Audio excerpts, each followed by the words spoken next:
आई नेपाल के ऐतिहासिक गांव भौगोलिक और सांस्कृतिक दोनों रूप में, भौगोलिक रूप में सबसे लो लैंड और मिथिला संस्कृति के एक केंद्र के रूप में ई एरिया से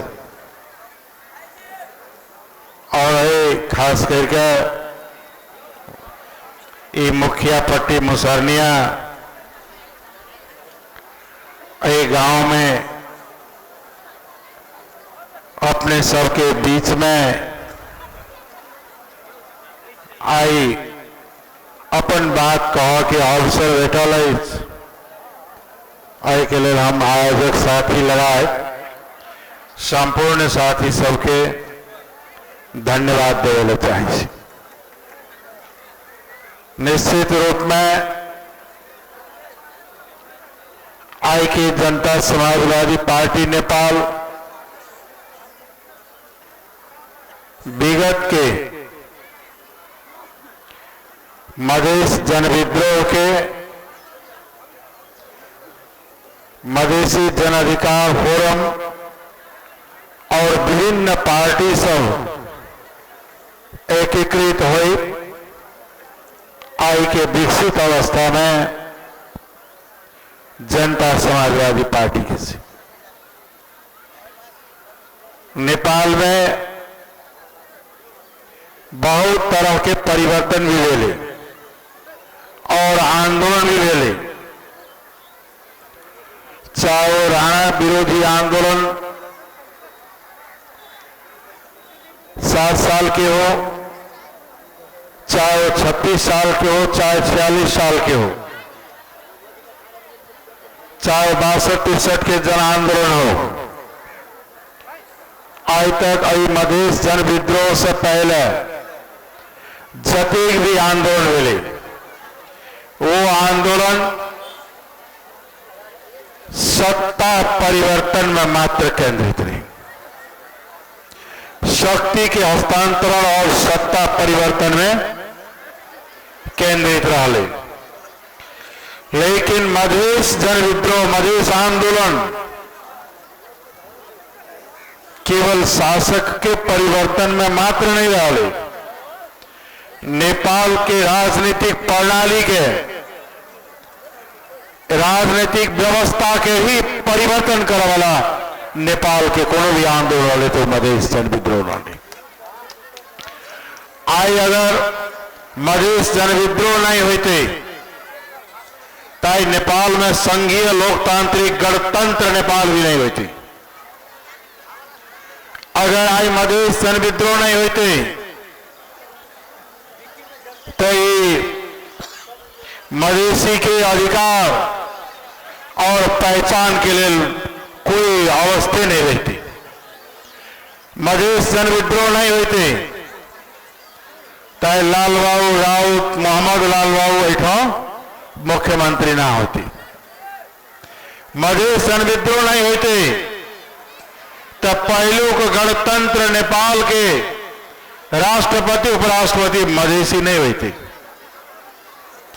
आई जे मधेसी कोटा से दलित कोटा, मुस्लिम कोटा, जनजाति कोटा आई राज्य के हर अंग निकाय में से मधेश जन विद्रोह नहीं होते तो ये सब अभी नहीं करते। आई महिला सबकी सहभागिता आई गांव पालिका, नगर पालिका, प्रदेश और संघ में देखल जाए तो 33% से भी ज्यादा मधेसी के जो मधेसी के शासक महिला सबके भी 33% से ज्यादा सहभागिता मिली। मधेश जन विद्रोह से पहले एको 2% सहभागिता नहीं रही। यानी कहा गया अर्थ ही से कि मुल्क में शासकेता नहीं शासन प्रणाली के बदलाव में मधेश आंदोलन के महत्वपूर्ण भूमिका अपने सबके भूमिका लौटी। लेकिन आई मुल्क में संघीय गणतंत्र होला के बावजूद भी आई बहुत लंबा दूरी का तय करके बाकी थी। आई मधेश हिमालय और पहाड़ की तुलना में सबसे ज्यादा गरीबी और बेरोजगारी कहां से? तही तराई मधेश में थी। सबसे ज्यादा अशिक्षा कहां से? तही तराई मधेश में थी। सबसे ज्यादा बेरोजगारी कहां से? तही तराई मधेश में थी। सबसे ज्यादा पिछड़ल गांव कहां से? तही तराई मधेश में थी। सबसे ज्यादा स्वास्थ्य के प्रॉब्लम कहां से? तराई मधेश में थी। सबसे ज्यादा विपन्न वर्ग कहां से? तराई मधेश में थी। जबकि तराई के भूमि उर्वरक भूमि थी और भौगोलिक सुगमता से फिर भी सब क्षेत्र में पछाड़ी आइकिया मधेसी पड़ल छे। सब क्षेत्र में पछाड़ी भूभाग के पड़ल छे। एकर कारण की छी? एकर कारण छिए कि काठमांडू में जे नेपाल के राज्य के शक्ति छे, वही शक्ति केंद्र के शासक वर्ग के, शासक जाति के सोच मधेश के प्रति नकारात्मक है।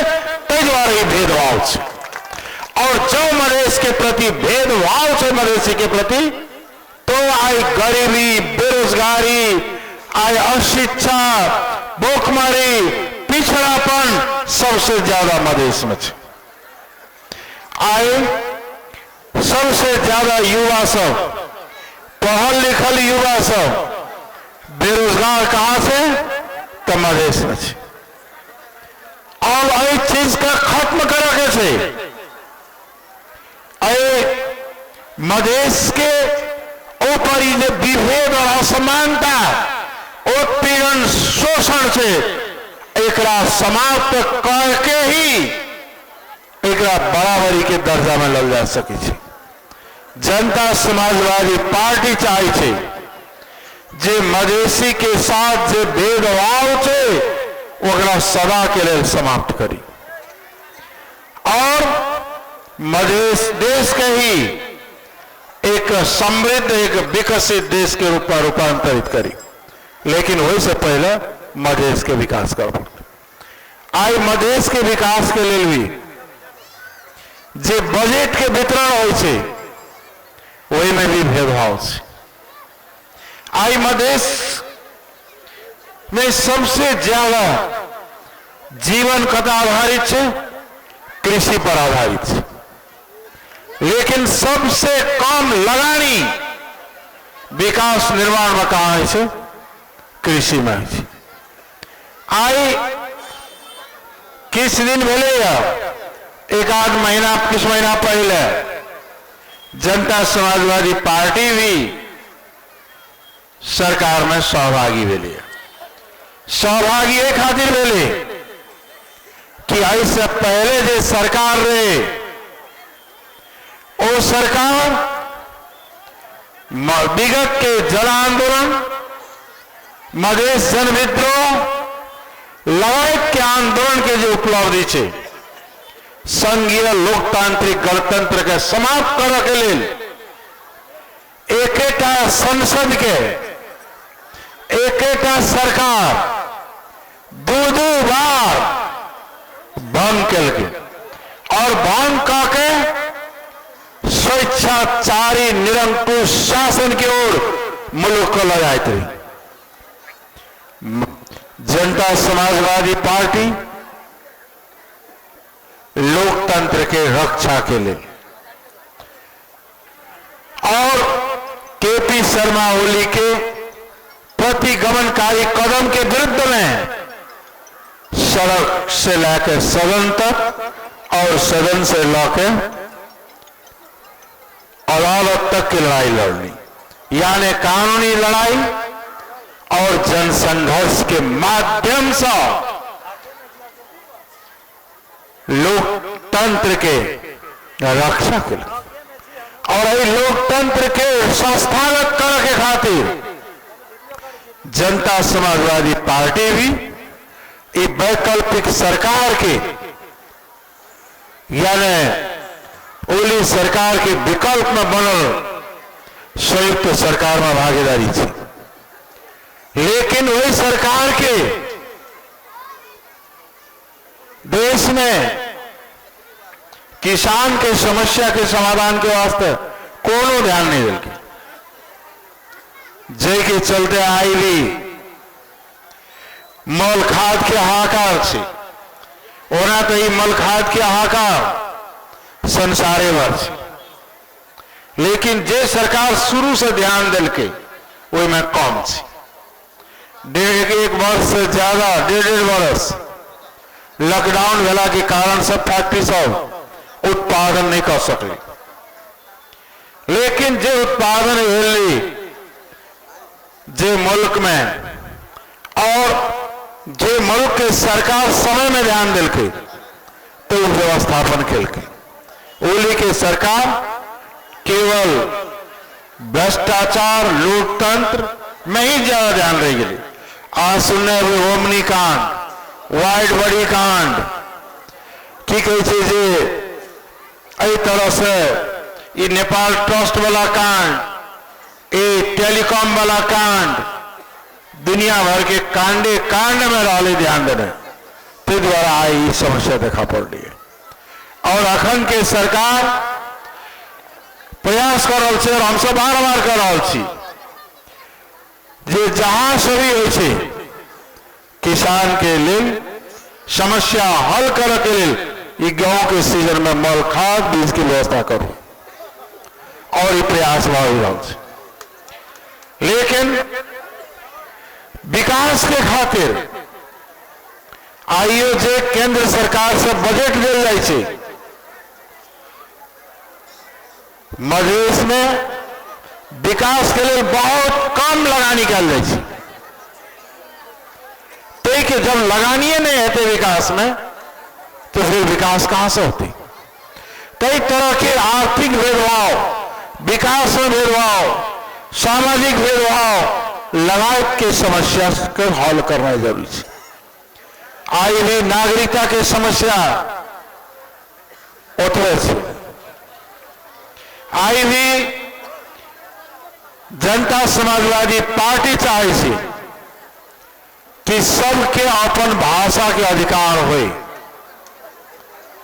यानी जे ठाव जे भाषा भाषी के क्षेत्र से उनकर मातृभाषा में शिक्षा होए और वो भाषा जो सरकारी कामकाजी के मान्य भाषा हुई। भारतों में आके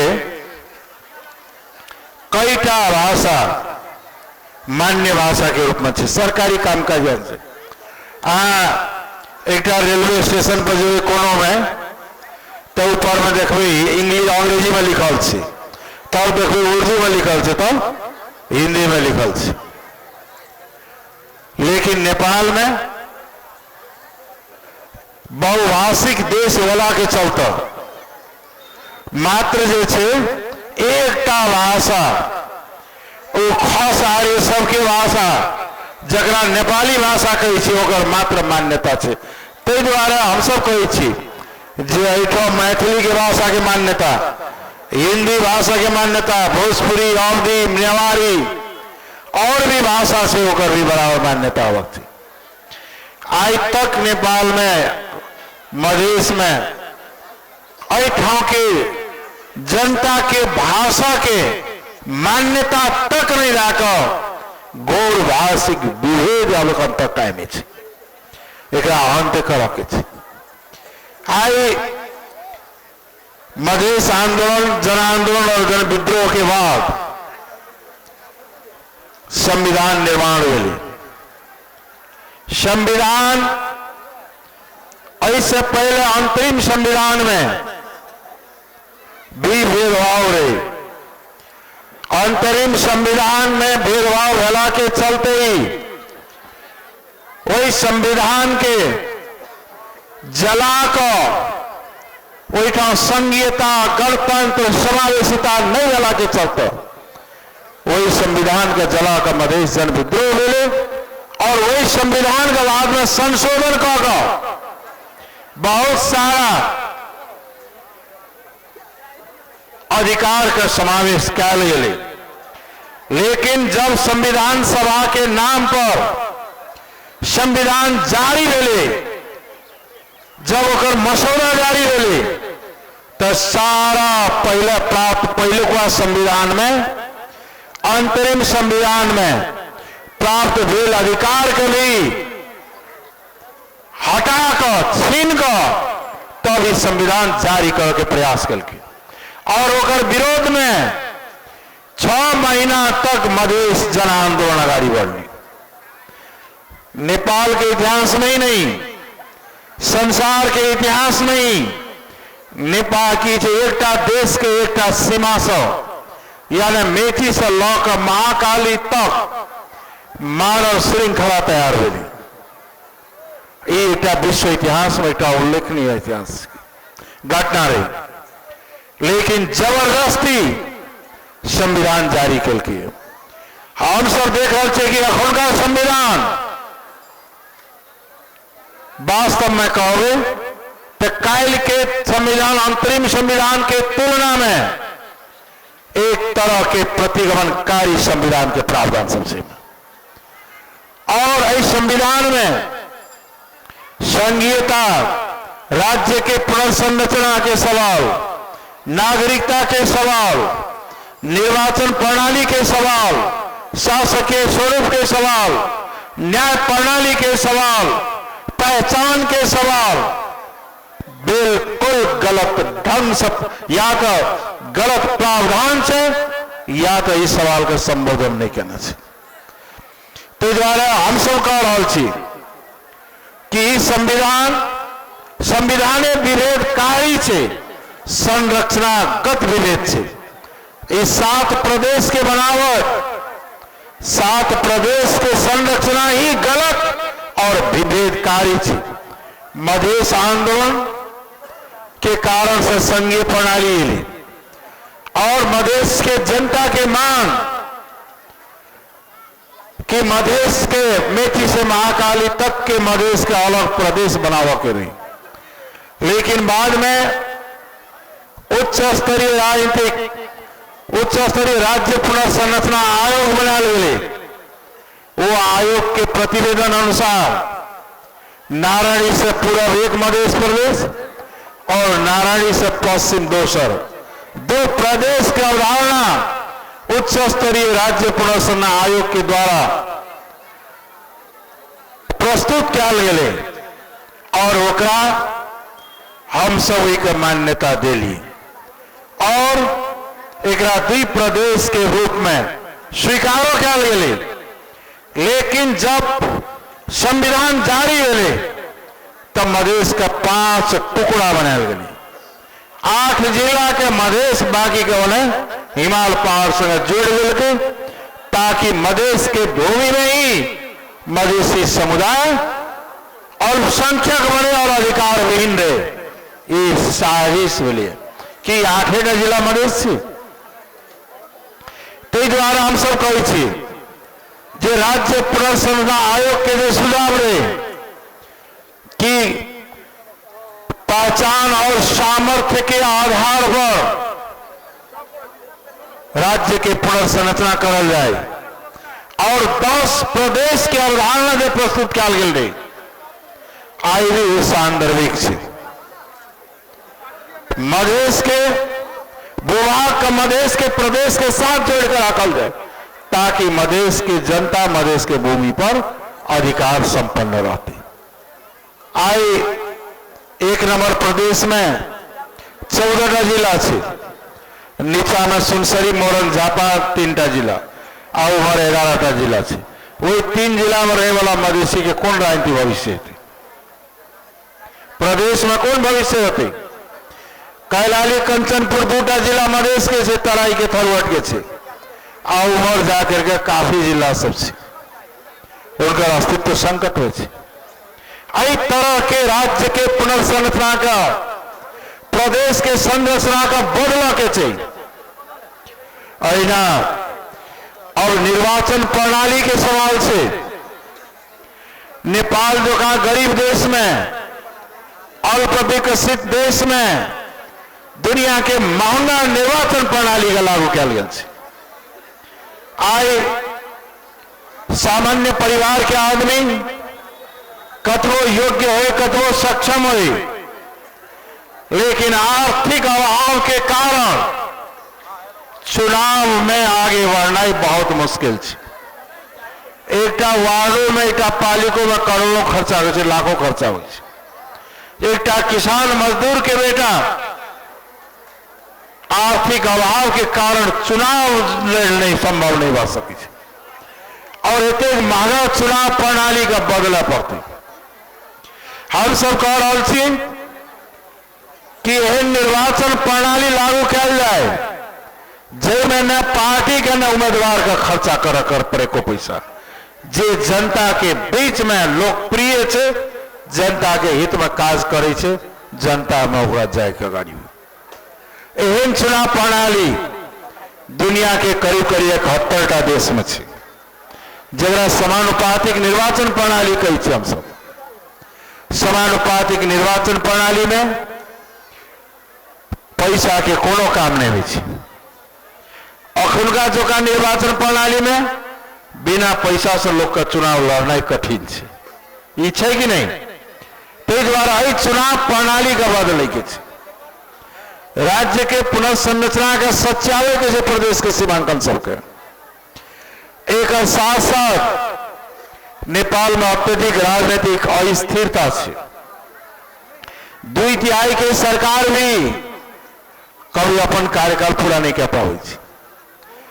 जे संसदीय संरचना है अरे प्रणाली को भी बदलना जरूरी है ताकि जनता के द्वारा सीधे निर्वाचित कार्यकारिणी प्रमुख हो और राजनीतिक स्थिरता और विकास के गति तीव्र आगे बढ़े। इस तरह से कई तरह के परिवर्तन की आवश्यकता है। आई नेपाल में दलित समुदाय के लिए किस कोटा से, लेकिन वो दलित की संख्या बहुत बड़ा और अवसर बहुत कम है। दलित के लिए अलग निर्वाचन क्षेत्र के ही व्यवस्था हुई, कारण कि प्रतिस्पर्धा में उनका पद नहीं हो पावे। द्वारा उम्मीदवार के निर्वाचन क्षेत्र के ही आरक्षित करल जाए ताकि दलित समुदाय के प्रतिनिधित्व संख्या के आधार पर हुई। पूरे मधेश की अगर बात करें तो मधेश के जनसंख्या अधिक है, लेकिन प्रतिनिधित्व कम कराव के प्रयास वाला कम प्रतिनिधित्व हुई। जनसंख्या के आधार पर पंचों के सवाल अखनो अहम सवाल है। ये सारा सवाल परिवर्तन के सवाल है। आई परिवर्तन के संबंध में आई कांग्रेस क्या चुप है, कम्युनिस्ट पार्टी क्या न चाहिए। आई उनका सबके तीनों पार्टी सबके महाधिवेशन मिले मधेश के सवाल पर या किसान के सवाल पर या दलित या महिला के सवाल पर, मुल्क की आर्थिक व्यवस्था के सवाल पर बहस हुई करे, लेकिन कर्मकांड में सब समाप्त हो गए। तेज द्वारा जनता समाजवादी पार्टी और देश के पिछड़ा वर्ग, मधेसी, आदिवासी, जनजाति, दलित, महिला, मुस्लिम, अल्पसंख्यक समुदाय के प्रतिनिधित्व के लिए, अधिकार के लिए और अवसर के लिए और सम्मान के लिए, पहचान के लिए लड़ाई लड़ रहा है। और ये लड़ाई का इस संघर्ष के आगे बढ़ा में आई के जे पार्टी प्रवेश अपने सबके लिए निश्चित रूप में ऐसा नया ऊर्जा और नया शक्ति प्राप्त हो लिया और आने वाला दिन में भी ये महत्वपूर्ण भूमिका है करती। और अपने सबके प्रवेश करे वाला साथी सबके आज जे कर चुकल छे उनका सबके भी पार्टी उचित सम्मान और जिम्मेवारी देवे करती एहि के लेल। लेकिन मूल लड़ाई एकटा नेपाली मौखान से है न, कमावे लंगोटी वाला क्या धोत की गई से टोपी वाला, ये चीज का अंत करो के छे। जे धोती वाला लंगोटी वाला कमेते तो धोती वाला लंगोटी वाला खेती, जे वो वाला कमेते वो है सब कहते। कह के अर्थ है कि मधेश के जनता के अधिकार और अवसर पर हमेशा चुनौती होते लिए चुनौती के समान के स्वीकार करके विभेद असमानता के अंत करो के छे। बस ये आग्रह के साथ अपने सबसे हम विदा चाहे छी। बहुत बहुत धन्यवाद। जय मधेश, जय मातृभूमि।